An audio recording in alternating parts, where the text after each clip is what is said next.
ಇವತ್ತು ನಮ್ಮ ಕಾಲೇಜಲ್ಲಿ ಒಂದು ಹುಡುಗಿ ಮೋರಿ ಒಳಗಡೆ ಬಿದ್ದುಬಿಡ್ತು. Welcome back to my mini vlog. ನಿನ್ನೆ ಕಾಲೇಜಿಗೆ ಹೋಗಿರ್ಲಿಲ್ಲ, ಇವತ್ತು ಕಾಲೇಜಿಗೆ ಹೋದ್ರೆ ಬೈಸ್ಕೊಂತೀನಿ ಅಂತ ಗೊತ್ತಿತ್ತು, ಆದ್ರೂ ಏನು ಮಾಡೋಕ್ಕಾಗಲ್ಲ, ಹೋಗ್ಲೇಬೇಕು ಅಂತ ಬಂದೆ. ನನ್ನ ಫ್ರೆಂಡ್ ಕಾವ್ಯಂಗೆ ಇವತ್ತು ಪ್ರೋಗ್ರಾಮ್ ಐತೆ, ಕಾಲೇಜ್ ಇಲ್ಲ ಅಂತ ಪ್ರ್ಯಾಂಕ್ ಮಾಡಿದ್ದೆ. ಆದ್ರೆ ಅವ್ಳು ಪ್ರ್ಯಾಂಕ್ ಆಗ್ಲಿಲ್ಲ, ಹೆಂಗಾದ್ರೂ ಆಗ್ಲಿ ಅಂತ ಅಂದ್ಬಿಟ್ಟು ಕಾಲೇಜಿಗೆ ಹೋಗ್ತೀನಿ ಅಂತ ಅಂದ್ಲು. ನಾವಿಬ್ರು ಒಂದೇ ಬಸ್ಸಲ್ಲಿ ಹೋಗಿದ್ದು, ಆದ್ರೆ ಬಸ್ ಇಳ್ದ್ಬಿಟ್ಟು ಇನ್ನೊಂದು ಬಸ್ಸಿಗೆ ಹೋಗ್ಬೇಕಾದ್ರೆ ಜೊತೆಗೆ ಹೋದ್ವಿ.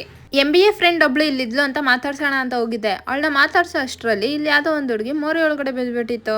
ನಾನೇ ನಾಡ್ಕೊಂತಿಲ್ಲ, ಓಡಾಡ್ಬೇಕಾದ್ರೆ ನೋಡ್ಕೊಂಡು ಓಡಾಡ್ಬೇಕಂತ ಎಲ್ರಿಗೂ ಹೇಳ್ತಿದ್ದೀನಿ. ನಿನ್ನೆ ತರ ಕಮ್ಮಿ ಕ್ಲಾಸ್ ಇರುತ್ತೆ ಅಂತ ಬಂದ್ಬಿಟ್ಟಿದ್ದೆ, ಆದ್ರೆ ಇಲ್ಲಿ ಬಂದ್ಮೇಲೆ ಗೊತ್ತಾಗಿದ್ದು ಎಲ್ಲಾ ಕ್ಲಾಸಸ್ ತಗೊಂತಾರೆ ಅಂತ. ಅದೇನ್ ಬಂದ್ಮೇಲೆ ಗೊತ್ತಾಗ್ಲಿಲ್ಲ, ಎಲ್ಲಾ ಕ್ಲಾಸ್ ತಗೊಂಡಾದ್ಮೇಲೆ ಗೊತ್ತಾಗಿದ್ದು ಕ್ಲಾಸ್ ತಗೊಂಡವ್ರೆ ಅಂತ.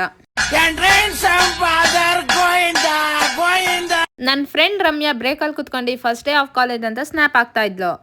ಆವತ್ತು ಇವರ ಮುಖದಲ್ಲಿ ಒಂದು ತೇಜಸ್ಸನ್ನ ನೋಡಿದೆ, ಏನನ್ನು ಸಾಧಿಸಿರೋ ಸಂತೋಷ. ಬೇಗ ಬಿಡ್ತಾರೆ ಅನ್ನೋ ಖುಷಿಯಲ್ಲಿ ಬಾಕ್ಸೇ ತಂದಿರ್ಲಿಲ್ಲ, ಆದ್ರೆ ಇವತ್ತು ಬಿಡ್ಲೇ ಇಲ್ಲ, ಹೊಟ್ಟೆ ಫುಲ್ ಹಸಿತಿತ್ತು. ಮನೆಗೆ ಹೋಗಿ ಊಟ ಮಾಡೋಣ ಅಂತ ಬಸ್ ಸ್ಟಾಪಿಗೆ ಬೇಗ ಬಂದ್ ನಿಂತ್ಕೊಂಡ್ರೆ ಒಂದ್ ಬಸ್ ಬರ್ಲಿಲ್ಲ. ಎಷ್ಟೋ ಹೊತ್ತಾದ್ಮೇಲೆ ಒಂದ್ ಬಸ್ ಬಂತು. ಆ ಬಸ್ ಡ್ರೈವರ್ಗೆ ಏನಾಯ್ತೋ ಗೊತ್ತಿಲ್ಲ, ಬಸ್ಸೇ ನಿಲ್ಲಿಸ್ಲಿಲ್ಲ.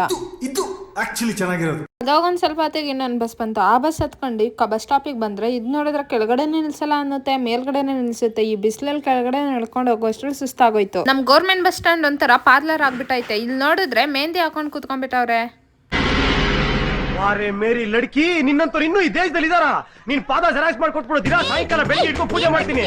ನಮ್ಮೂರ್ ಬಸ್ನ ಏನಾದ್ರು ಕಾಯ್ಬೇಕಂತಂದ್ರೆ 7 ಜನ್ಮದಲ್ಲಿ ಪುಣ್ಯ ಮಾಡಿರ್ಬೇಕು. ಬಂದಿದ್ ಬಸ್ ಹತ್ಕೊಂಡು ಬಸ್ಸಲ್ಲಿ ಕೂತ್ಕೊಂಡಿದ್ರೆ ಈ ಅಜ್ಜಿ ಒಂದು ಡೈಲಾಗ್ ಹೊಡಿತಾ ಇತ್ತು. ಆ ಅಜ್ಜಿ ಹೋಗ್ತಾ ಇರೋದು ಡ್ರಿಂಕ್ಸ್ ಮಾಡಕ್ಕಂತ ಕಂಡಕ್ಟರ್ ಹತ್ರ ಹೇಳ್ತೈತಿ. ಈ ವಿಡಿಯೋ ನಿಮ್ಗೆ ಏನಾದ್ರೂ ಇಷ್ಟ ಆಗಿದ್ರೆ ಲೈಕ್ ಮಾಡಿ, ಶೇರ್ ಮಾಡಿ.